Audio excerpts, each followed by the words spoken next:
And from Austria, we go to Turkey, Aslian Kuruyan Sabanci, the #1 independent publisher of wellness and healthy books.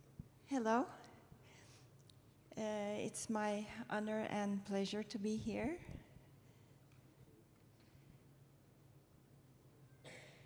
So red one? Okay. So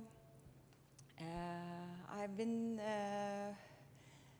with the Gourmand family, knowing all these wonderful people, very similar faces, a growing number of family for many years. It's my pleasure to be here with you.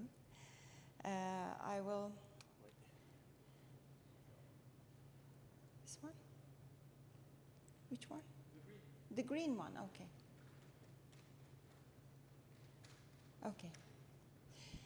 So I've been writing cookbooks since 2010. Just to briefly mention, my first book was Gluten-Free Mediterranean Gourmet Cuisine, Invaluable Recommendations for a Healthy Immune System. I published it in 2010. And my second book was Gluten-Free Gourmet Cuisine for Children. I had to write it as a mother of 3 children. One of them is here right now. And my third book is Health and Beauty Home Remedies.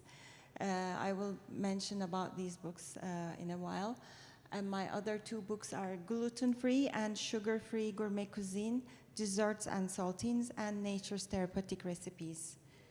And I'm writing my 6th books right now, which is the continuation of Nature's Therapeutic Recipes, more concentrated on phytotherapy and medicinal uses of these plants around the world.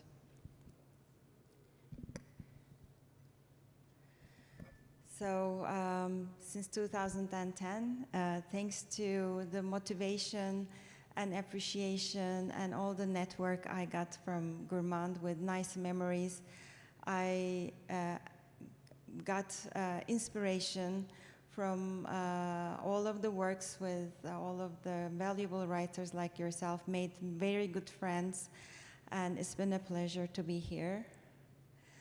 Right now, I'm a PhD at University College, PhD student, class of 2029, at University College London, Bartlett School of Energy, Environment and Resources for the Institute of Sustainable Resources.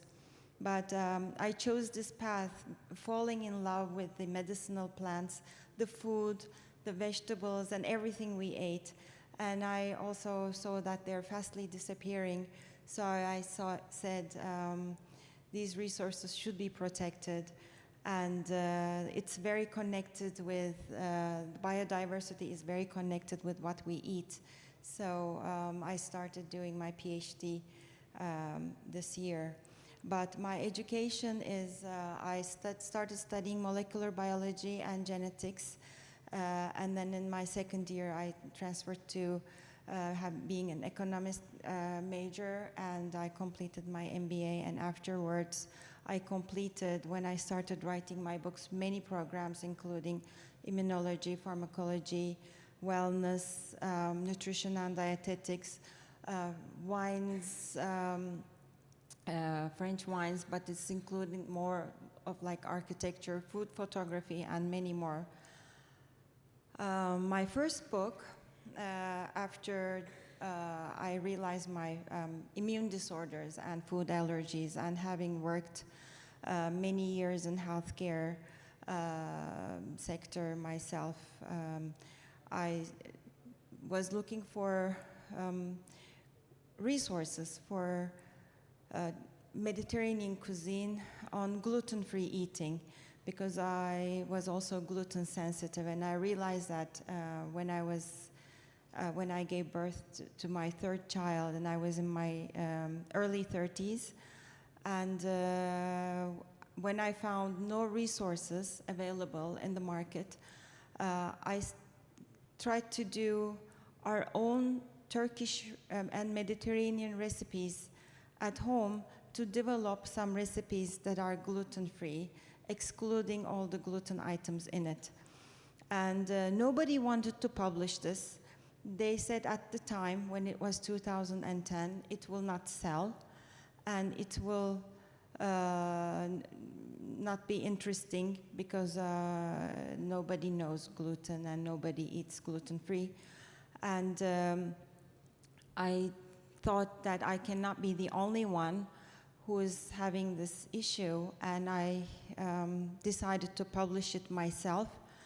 And it was 2.5 years of work, and it was the first gluten-free cookbook, Turkish cookbook in the world. And I made tables showing the antioxidant values for each recipe, because also a healthy immune system is a way to overcome the immune disorders. And that's very connected with food and what we eat. And thanks to Gourmand for first-time publishers and authors like me, I was recognized. And then when people know that the gluten-free eating was also very important, more books came also on this issue.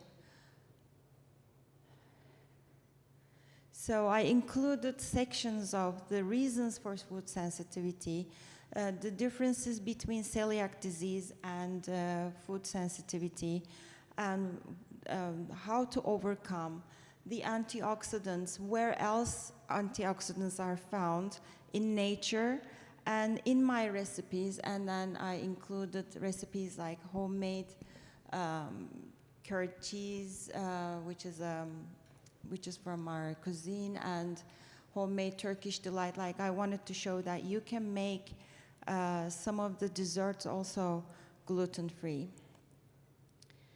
And my other book, Health and Beauty Home Remedies, was more like a holistic approach, also including seasonality of foods and some skin care that is gluten-free that you can make homemade.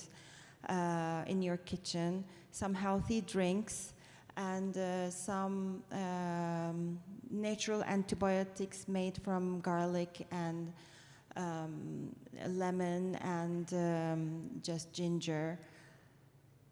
And of course, in the holistic approach, not eating healthy is not only enough for the whole well-being, so I included like being away from stress and doing meditation, yoga, or whatever is good for you, included in your lifestyle.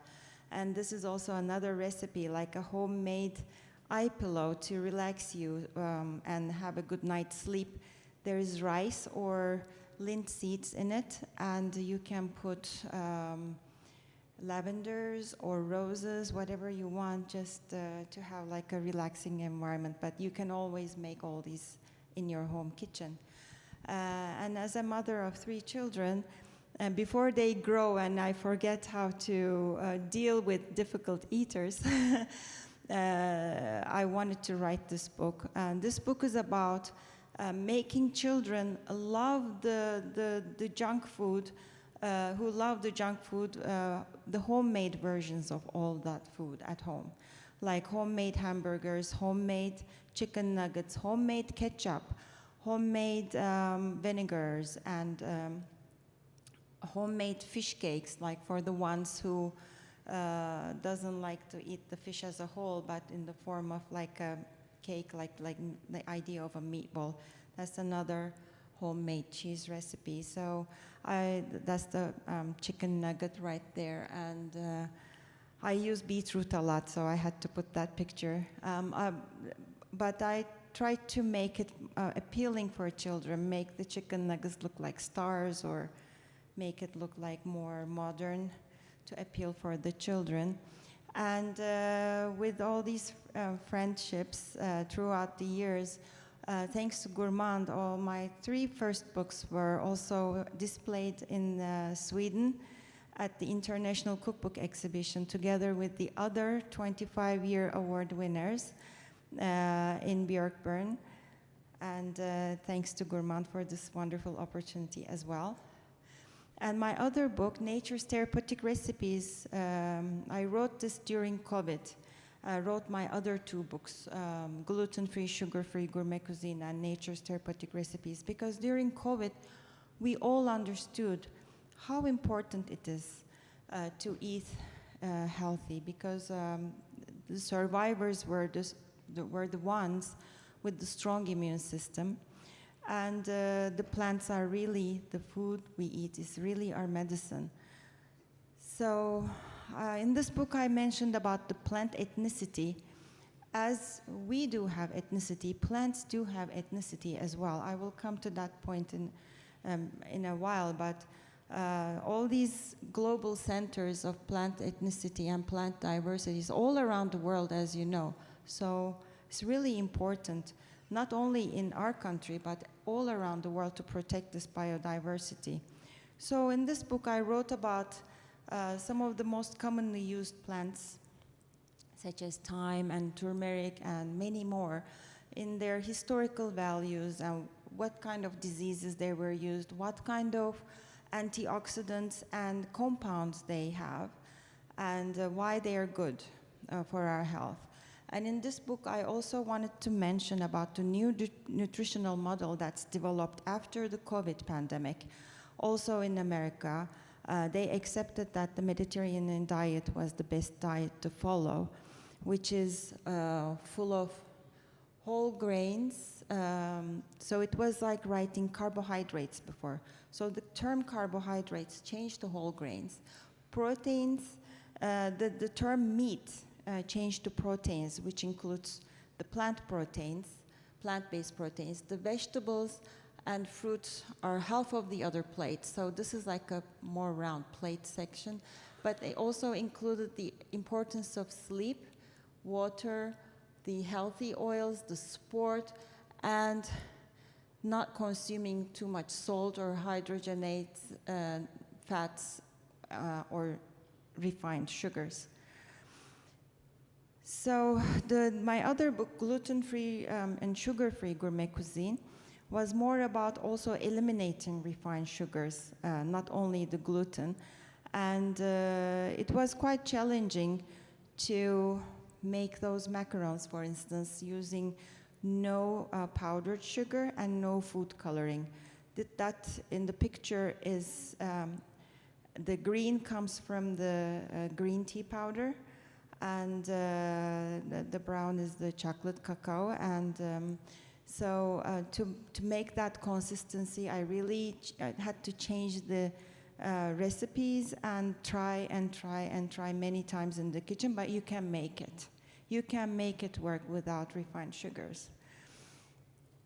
This was spinach. So instead of using water, making the dough, I used with these cookies just the pressed spinach juice, and the ice cream also, just to make it more appealing. Just some molds to make the strawberry ice cream, and no, again, additives, pure strawberries. But I would like to mention about how gastronomy is connected with the human well-being and the sustainable development, because we're all in this together, and as writers, we all have a mission for passing this message and eating healthy and contributing to the health of the humans. So gastronomy has power to inspire, educate, connect, and promote by making it look appealing, making it look beautiful, connecting.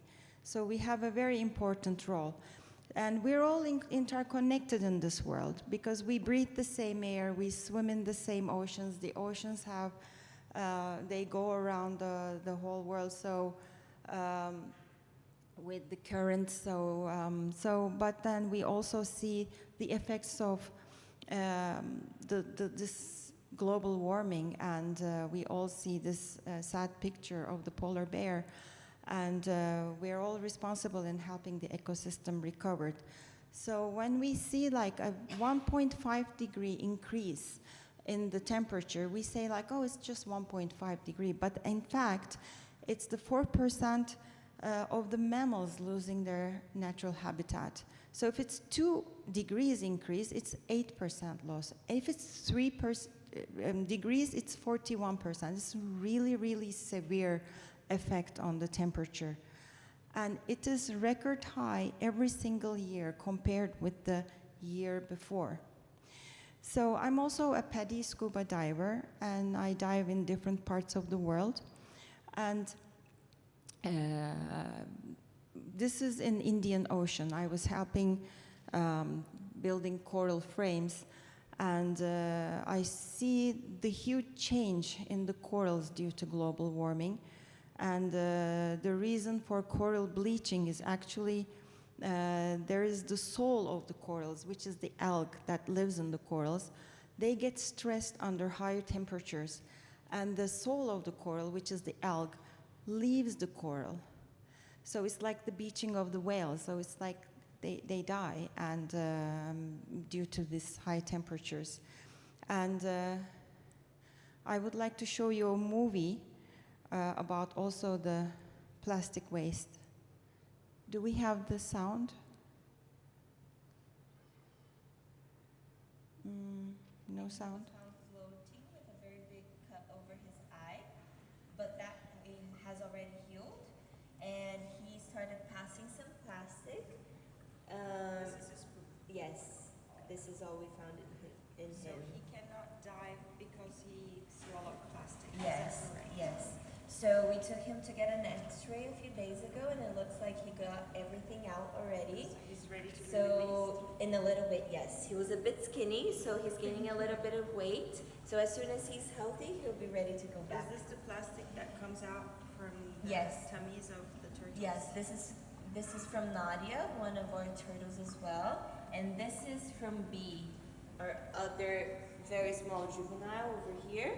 We are washing the tank, so she's in the smaller So one she's now. pooping this out. Yes. And this one cannot sink as well. No, she's getting better as well. There's still a little bit of plastic in there, but she's doing good. There's a few days now that she has improved plastic, but turtles take a long time to pass, especially if they have How long plastic. does it take? For sea turtles, their transit is around a week, but if they have plastic, it can be a very long time. But I gave her some medication to help with the. So when a turtle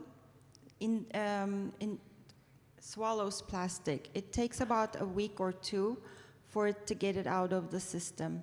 So for a turtle, if they cannot get the plastic out of their system, it means that they cannot dive. So this is very important. If a turtle cannot dive, it cannot eat anything because the food is at the bottom. So it starves and dies. So it's really sad, and it's really critical, this issue about the plastic waste. And another issue is the other type of junk in the oceans, which are the ghost nets. Ghost nets are the fishing equipment and the nets that float around that maybe get tangled to the stones, and when the fishermen are pulling the nets, some of them are released there and they float. And this is also another video. It's in Turkish. I will translate. It's translate later.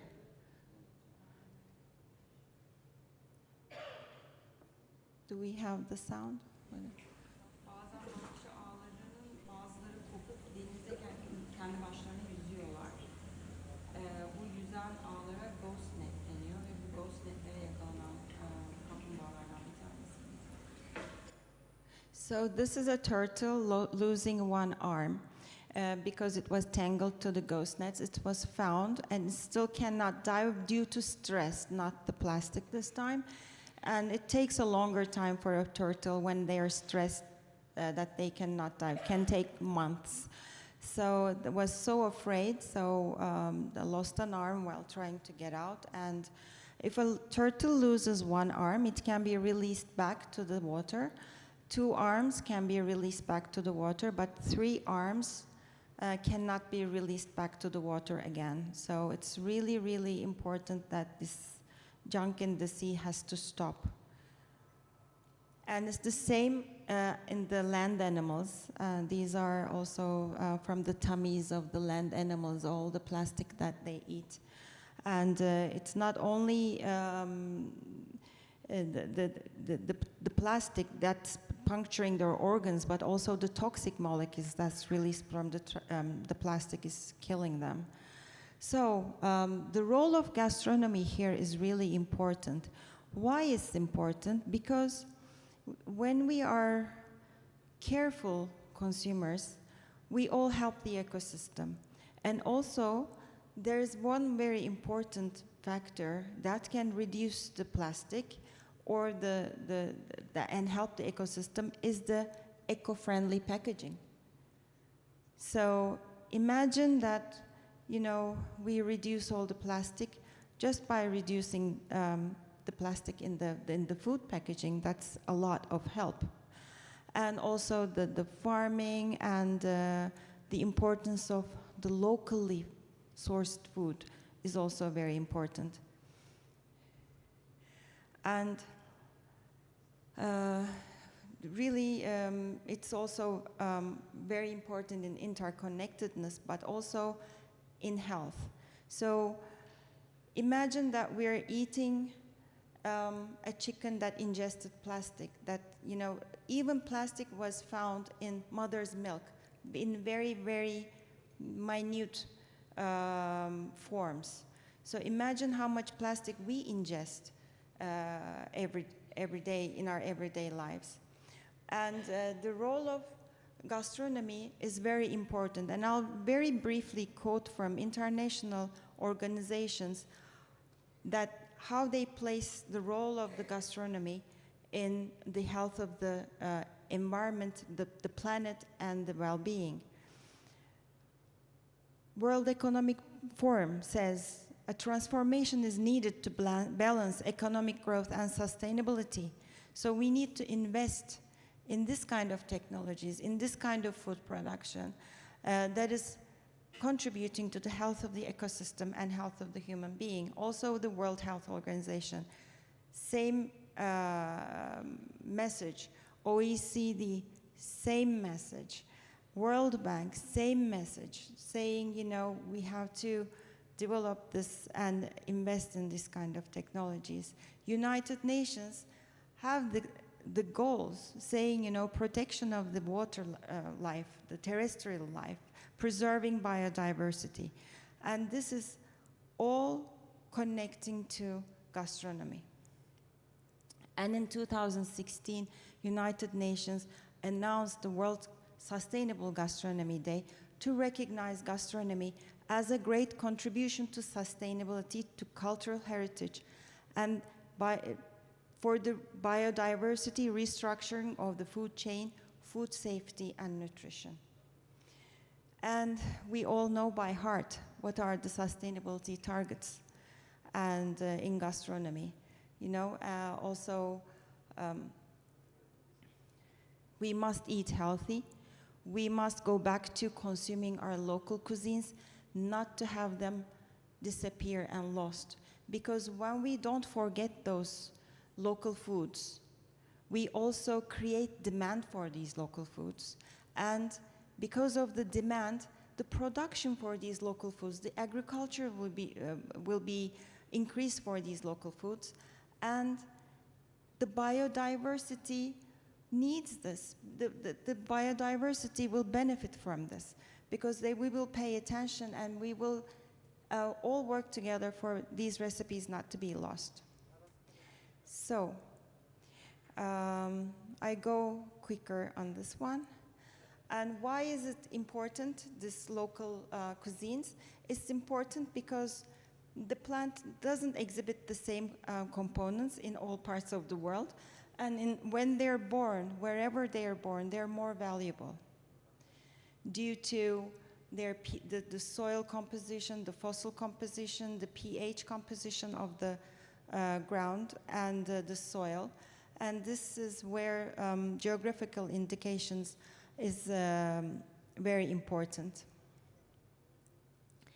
And of course, it should be affordable. So as individuals, how can we contribute? we can contribute by creating demand, creating awareness, and working all together and connecting. So thank you.